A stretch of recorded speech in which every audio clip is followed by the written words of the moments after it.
Hello friends, good morning friends. இன்றைக்கு என்னுடைய வியூவர்ஸ்க்கெல்லாம் நான் என்ன சொல்கிறேன்னா, இன்றைக்கி நான் உருளைக்கிழங்கு பல்லியா பண்ணணும். அது ரொம்ப சப்பாத்திக்கோ பூரிக்கோ அதுக்கெல்லாம் ரொம்ப நல்லாயிருக்கும். ஈவன் தோசை இட்லி கூட நல்லாயிருக்கும். இந்த உருளைக்கிழங்கு பல்லியா எப்படி பண்ணுறதுன்னு தான் நான் உங்களுக்கு காட்ட போகிறேன். உங்களுக்கு எல்லாருக்குமே தெரியும் இந்த ரெசிபி, இருந்தாலும் நான் என்னுடைய ரெசிபியை நான் காட்டுறேன்.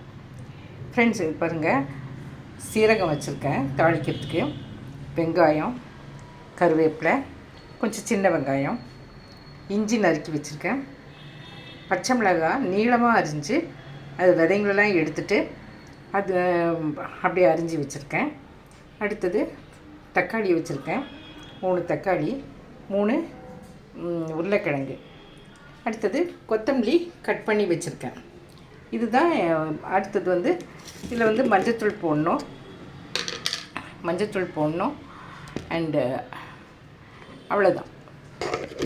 வேறு எதுவும் மிளகாத்தூள்லாம் போடக்கூடாது. ஒரு சிலர் மிளகாத்தூள் போட்டு செய்வாங்க, பட் நான் மிளகாத்தூள் போடல. அதனால் இது செய்யும்போது நான் காட்டுறேன். இப்போ நான் ஸ்டவ்வில் பாருங்கள், கடாய் எடுத்து வச்சுருக்கேன். இதை பற்ற வச்சுட்டு நான் செய்யும்போது உங்களுக்கு காட்டுறேன். ஃப்ரெண்ட்ஸ், இங்கே பாருங்கள், முதல்ல சீரகம் போட்டேன். அடுத்தது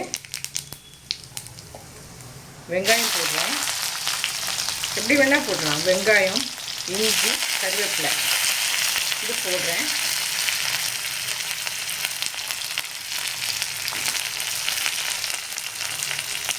நல்லா எண்ணெய் காஞ்ச பிறகு போட்டால் தான் இது நல்லா புரியும். போடணும்.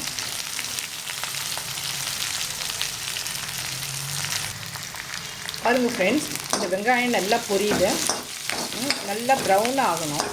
ப்ரௌன்னால் ஓவராக ப்ரௌன் ஆகணும். லைட்டாக ப்ரௌன் ஆகும்போது அப்போ நம்ம தக்காளியை போடணும். பாருங்கள், இந்த வெங்காயம் வதங்கும் போதே கொஞ்சம் உப்பு போட்டேன். அப்போ கொஞ்சம் சீக்கிரமாக இந்த வெங்காயம் நல்லா வதங்கிடும். அடுத்தது தக்காளி போடணும். தக்காளி போடலாம். இந்த ரெண்டுமே நல்லா வதங்கணும். தக்காளியும் வதங்கணும்,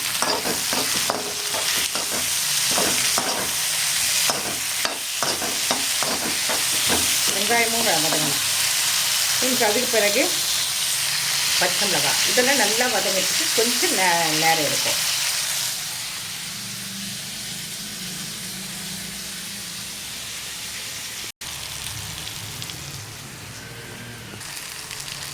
பாருங்கள் ஃப்ரெண்ட்ஸ், உருளைக்கிழங்கு போட்ட உடனே என்ன பண்ணணும், கொஞ்சம் மஞ்சள்தூள் என்ன பண்ணணும், கொஞ்சம் போடணும். ஒரு 1/2 ஸ்பூன் மஞ்சள்தூள் போட்டுடணும். போட்டுட்டு நல்லா கிளறி விடணும்.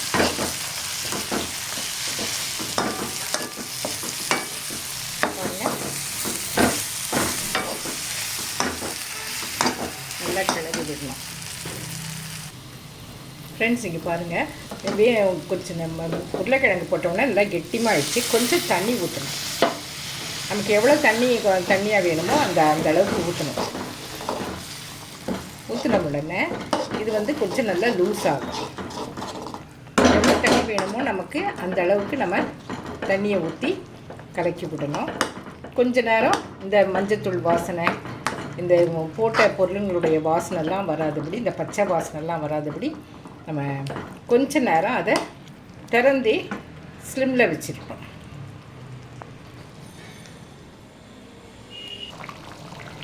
ஃப்ரெண்ட்ஸ், இங்கே பாருங்கள், நல்லா கொதிக்குது. நமக்கு எவ்வளோ தண்ணி வேணுமோ அதுக்கேற்ற மாதிரி ஊற்றிட்டு நல்லா ஒரு 5 நிமிஷம் கொதிக்க விடணும். கொதிக்க விட்டுட்டு அதுக்கு பிறகு நம்ம கொத்தமல்லி எடுத்து போடணும். நாம் அரிஞ்சு வச்ச கொத்தமல்லி இருக்குது இல்லையா, அதை எடுத்து போடணும். கொத்தமல்லி நம்ம எல்லாத்துலேயும் போட்டுக்கிறது நல்லது. கொத்தமல்லி நம்ம உடலுக்கு மிகவும் நல்லது. அது மட்டும் இல்லாமல் இது நம்முடைய சாப்பாட்டுக்கு நம்ம என்ன ரெசிபி பண்ணுறோமோ அதுக்கு மனம் கொடுக்குது. ஸோ இந்த மாதிரி செஞ்சு நீங்கள் உருளைக்கிழங்கு இது இன்னும் திக்காகணுன்னா கூட நல்லா திக்காக வச்சுக்கோங்க. தண்ணி கொஞ்சம் குறைச்சி ஊற்றிக்கோங்க. மிளகாத்தூள்லாம் போடக்கூடாது. ஒரு சிலர் மிளகாத்தூளும் போட்டு செய்வாங்க. ஸோ இந்த மாதிரி ரெசிபி செஞ்சு சாப்பிடுங்க. இந்த ரெசிபி யாருக்கெல்லாம் பிடிக்குதோ, உருளைக்கிழங்கு பல்லியா, அதை வந்து இப்போ பல்லியானா அது ரொம்ப திக்காக இருக்கும், பட் இது தண்ணியாக இருக்குது. இந்த ரெசிபி வந்து யாருக்கெல்லாம் பிடிக்குதோ அவங்க லைக் பண்ணுங்கள் அண்டு சப்ஸ்கிரைப் பண்ணுங்கள். Thank you friends.